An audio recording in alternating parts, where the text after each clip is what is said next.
အားလုံးပဲမင်္ဂလာပါကျွန်တော်တို့ Facebook ပေါ်မှာငွေရှာနေကြတဲ့ content creator တွေနဲ့ကျွန်တော်တို့ service ပေးတဲ့သူတွေရဲ့ကြားမှာ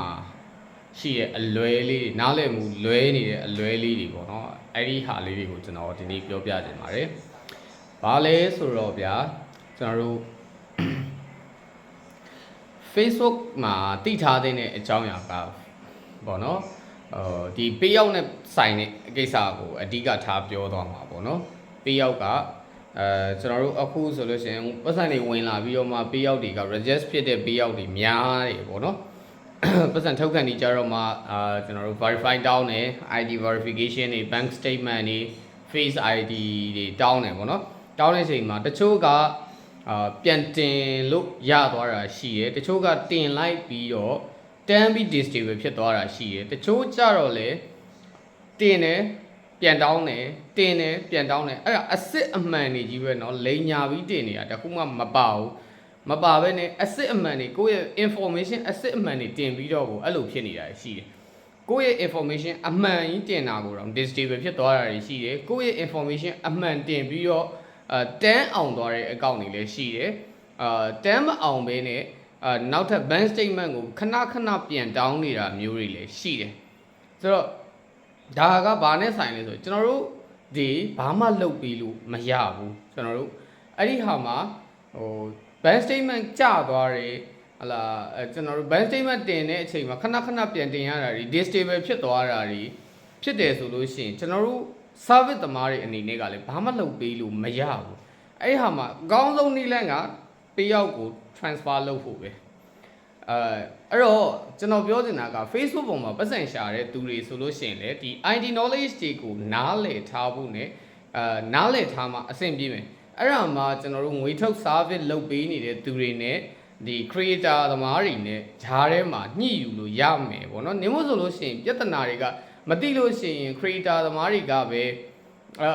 service သမားတွေကပဲ creator တွေရှိကပတ်စံတွေကိုအမြဲကြီးစားပြီးတော့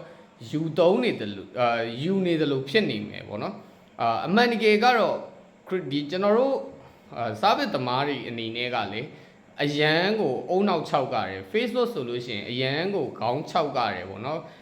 YouTube လိုမျိုးမဟုတ်ဘူး YouTube ကပတ်စံထုတ်ပြီဆိုလို့ရှိရင်ရှင်းတယ်ဘန်ချိတ်ပြီးသွားတာနဲ့ပတ်စံဝင်တယ်အခုနောက်ပိုင်းမှာတော့မှပေါ့နော် YouTube တော့မှဘာဖြစ်နေလဲဆိုတော့ပတ်စံဘန်ချိတ်ပြီးပတ်စံမဝင်လာတဲ့ပြဿနာတွေရှိနေတယ်Time Bank account ဆိုရင်ပြောတာပေါ့နော်အခုလက်ရှိကျွန်တော်ရှိမှတက်နေတဲ့ပြဿနာဆိုလို့ရှိရင်လွန်ခဲ့တဲ့2လလောက်ထဲကထုတ်ထားတဲ့ပတ်စံအခုချိန်ဒီမဝင်သေးတာမျိုးတွေလည်းရှိနေတယ်ပေါ့နော်ဒါပေမဲ့ YouTube ကပြန်ဖြည့်ရှင်းလို့ရတယ်ဘာကြောင့်ဖြစ်လဲဆိုတာကိုပြန်ဖြည့်ရှင်းလို့ရတဲ့အချက်တွေရှိသူတို့မှာဒီချာပြန်ပြီးတော့ပြန်လိုက်ပေးတယ်ပြန်လိုက်ပေးပြီးဘယ်နေရာမှာ error ဖြစ်သွားတယ်သူတို့ဘက်ကမဟုတ်ရင်တော့ bank က error ဖြစ်တာဆိုတဲ့အဟာမျိုးတွေကိုသူတို့အစအဆုံးပြန်လိုက်ပြီးတယ် YouTube ကအဲ့လိုတာဝန်ယူမှုတာဝန်ခံမှုရှိတယ် Facebook မှာအဲ့လိုမရှိဘူးအဲ့တော့ Zuckerberg ရဲ့သူ့ရဲ့ policy နဲ့သူ့ team ကလုပ်နေတယ်သူတို့ရဲ့ system ဘိုင်းတွေပုံမှာပဲအများကြီးမူတည်နေတာဖြစ်တယ်ကျွန်တော်တို့ကFacebook ပေါ်ကနေ monetize ရတိုင်းပျော်လို့မရဘူးနော်အဲ့တော့ကျွန်တော်တို့ creator တွေအနေနဲ့ဘာလုပ်တင်လဲဆိုလို့ရှိရင်ကိုယ်ပိုင်ဘယ်လိုပြောမလဲကိုယ်ပိုင်ပေးရောက်တစ်ခုထုတ်မယ်ဆိုလို့ရှိရင်ကိုယ်ပိုင်ပေးရောက်တစ်ခုကိုလုပ်မယ်ဆိုလို့ရှိရင်လုပ်ပြီးတော့လို့ရှိရင်လေရားနေတုံးမှာထုတ်လိုက်နော်ရားနေတုံးမှာထုတ်လိုက်ထုတ်ပြီးတော့လို့တကယ် ID verify တောင်းတဲ့ချိန်ကျရင်တင်ကြည့်တန်းအောင်ဝိုင်းရင်တော့ဆက်ရမယ်တန်းမအောင်တော့ဘူးဆိုလို့ရှိရင်ပေးရောက်အသစ်ချိန်ဖို့တာစဉ်းစားနော်ကိုယ်မှနောက်ထပ်ပေးရောက်တစ်ခုရှိရဆိုလို့ရှိရင်ကျွန်တော်တို့ပေးရောက် transfer ပေးရောက် any source transfer လုပ်တဲ့ service တွေရှိကြတယ်နော်ကျွန်တော်တို့မြန်မာနိုင်ငံကလုပ်နေတဲ့သူတွေလည်းရှိတယ်နိုင်ငံခြားကနေပြီးတော့လုပ်နေကြတဲ့သူတွေလည်းရှိတယ်ဗျာနော်အဲ့တော့ကြိုက်တဲ့ရှိမှာသွားပြီးလုပ်ကိုပေးရောက်ထဲမှာပတ်စံတွေအများကြီးပုံပြီးစုမိနေတော့မှတမျောပြီးတော့ဗောနော်ကိုပေးရောက်ထဲမှာဒီ page က monetize မပြုတ်သွားဘူးဗျာပေးရောက်ကပဲ ID verify နဲ့တက်နေတာအဲ့တော့ပတ်စံတွေကအဲ့ထဲမှာတော်စုနေတယ်အဲ့ပေးရောက်ကလည်းဘာဖြစ်လာမလဲဆိုပြန်ပြီးတော့ပြန်ကောင်းလာမှာမဟုတ်ဘူးand again ဆိုပြီးပြောပြန်ဝင်လာမှာမဟုတ်ဘူးဗျာအဲ့တော့အချိန်ဆွဲမနေတော့ဘဲနဲ့ကိုကတခုရှိတာကပေါ့နော်ကျွန်တော်တို့ bank နဲ့ချိန်ထားတာဆိုလို့ရှိရင်တော့ payback chain ကြီးပေါ့နော် payback chain လို့ရတယ်ဆိုရင်တော့အဆင်ပြေ payback chain လို့မရဘူးဆိုရင်တော့အကောင်းဆုံးနောက်ဆုံးနီးလန်းနဲ့အခိုင်မာဆုံးနီးလန်းဒီပေးရောက်ချိန်လိုက်တာပဲပေါ့နော်တေးကြတဲ့လက်ရှိမှာငွေထုတ်လို့ရနိုင်မယ်ပေးရောက်ဒါမှမဟုတ်လို့ရှိရင်ပေးရောက်အသစ်တစ်ခုထပ်ဖွင့်လိုက်တာမျိုးအဲ့လိုလုပ်လိုက်မယ်ဆိုလို့ရှိရင်တော့bro အနေနဲ့ဒီ creator တွေအနေနဲ့ငွေဆက်ထုတ်လို့ရနိုင်မယ်နောက်ပိုင်းဝင်လာတဲ့ဟာပေါ့နော်အရှိရောက်ဝင်လာတဲ့ဟာတွေကတော့ဘာဖြစ်သွားမလဲဆိုလို့ရှိရင်ပတ်စံတွေကတော့ဆုံးရှုံးသွားမယ်ပေါ့နော်ဒါကကျွန်တော်တယောက်သေးပေါ်မှာမူတည်ပြီးကျွန်တော်ပြောတာမဟုတ်ဘူး service သမားတွေအားလုံးနဲ့ creator တွေအားလုံးနဲ့ကြားမှာခံစားနေရတဲ့ပြဿနာပေါ့နော်ဒါကကျွန်တော်တို့နှစ်ဦးနှစ်ဖက်လုံးရဲ့အမှားမဟုတ်ဘူး Facebook ရဲ့ system ကဖြစ်နေတဲ့ပြဿနာအဲ့ဒီပြဿနာကိုကျွန်တော်တို့လိုက်ရှင်းပေးလို့မရဘူး Facebook ကပဲဒီ system ရဲ့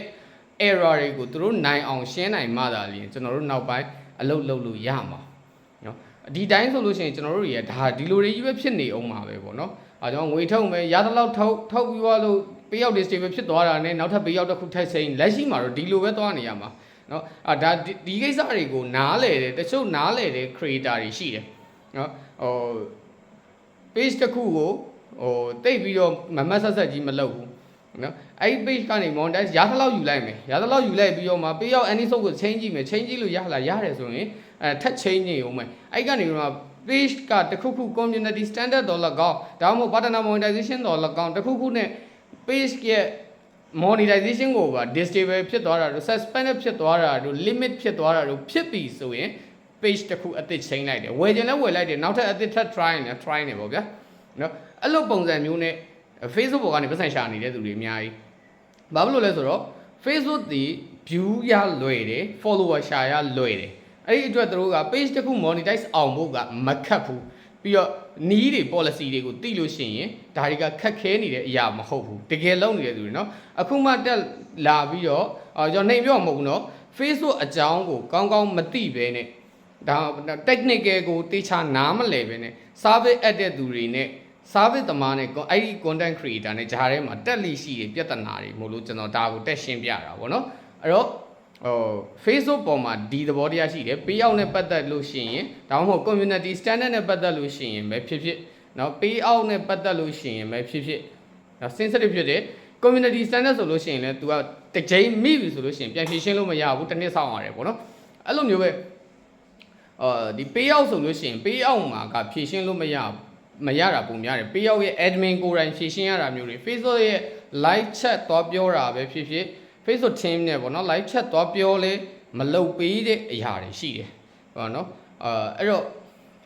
ကို pay out က disable မဖြစ်ခင်မှာတော့ live chat တော့ပြောပြီးတော့ transfer လုပ်လို့ရလားရတယ်ဆိုရင် transfer လုပ်ချလိုက် transfer လုပ်လို့မရတော့ဘူးဆိုလို့ရှိရင်တော့ service အလိုက်ပေါ့နော်သူတို့ service ကနေပြီးတော့ transfer လုပ်ပြီးတဲ့ service ရှိတယ်နော်ကိုယ့်ဘန်ကိုလုံးကြည့်လို့မရလို့ service အပ်မယ်ဆိုရင် transfer လုပ်ပြီးတဲ့ service တွေရှိတယ်အဲ့လိုမှမရတော့ဘူး partner monetization နဲ့ညှိပြီးတော့ဒါမှမဟုတ်ပေါ့နော် connected entity violations တို့ဒါမှမဟုတ်လို့ရှိရင် monetize authentic engagement ကိုလည်းဖြည့်ရှင်းလို့မရဘူးပေါ့နော် monetize authentic engagement မိထားတဲ့ page တွေကတော့ permanently လက်ရှိမှာတော့ permanently disable လို့ပြောရမှာပေါ့နော်သူတို့ကတော့ငွေရှာခွင့်လုံးဝကိုတရားဝင်ပိတ်လိုက်တဲ့သဘောကြီးဖြစ်နေတာဘယ်သူမှပြန်ဖြေရှင်းနိုင်သေးဘူးပေါ့နော်အဲ့ဒီပြဿနာကို okay အဲ့တော့ဒီဟာလေးတွေကိုကျွန်တော်ပြောရတဲ့နေရာမှာနည်းနည်းရှုပ်ရင်ရှုပ်လိမ့်မယ်ဟိုဥစားပေါ့နော် technical ဘိုင်းဒါမှမဟုတ်လို့ရှိရင် Facebook ပေါ်မှာ Facebook နဲ့ပတ်သက်တဲ့ဒီငွေရှာတဲ့အပိုင်းနဲ့ပတ်သက်ပြီးတော့အထူးသဖြင့်ပေးရောက်နဲ့ပတ်သက်ပြီးတော့ကျွန်တော်ပြောသွားတဲ့အချက်တွေမှာအစိမ့်သက်သက်ဖြစ်နေတဲ့သူတွေကတော့3-4កောင်နားထောင်ရလိမ့်မယ်ထင်တယ်နော်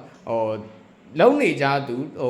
page 2ခု3ခုလောက် run ပို့ပြီးတော့တစ်နှစ်2နှစ်လောက် service ရှိနေတဲ့သူတွေဆိုလို့ရှိရင်တော့ဒီဟာလေးကိုသိမယ်ပေါ့နော်ကျွန်တော်တို့အရင်တုန်းကလို့မဟုတ်တော့ဘူးပေါ့နော် Facebook ကအခုနောက်ပိုင်းမှာဒါပေမဲ့အရင်တည်းကလည်းပြဿနာက Facebook မှာကအမြဲတမ်း error ပြဿနာ system error ပြဿနာ system bug ပြဿနာကအမြဲတမ်းရှိနေပြီးသားပေါ့နော်အခုလည်းရှိအောင်မယ်နောက်လည်းရှိနေအောင်မှာပဲနော်ဆိုတော့သူတို့ရဲ့ management ဘိုင်းကိုမပြင်တရွေ့ပေါ့နော်ဒါကြီးရရှိနေအောင်မှာအဲ့တော့သူတို့သွားပြီးတော့ကိုရီးယား control လုပ်လို့မရတာဖြစ်တဲ့အတွက်သူတို့ချထားတဲ့သူတို့လှုပ်ထားတဲ့ပုံမှာကိုရီးယားရှောက်နေရတာဖြစ်တဲ့အတွက်သူတို့ပုံမှာ ဘလို့အကောင်းဆုံးလုပ်တင်လဲဆိုတော့ကျွန်တော်တို့ခုနကပြောသလိုပဲ page တွေကို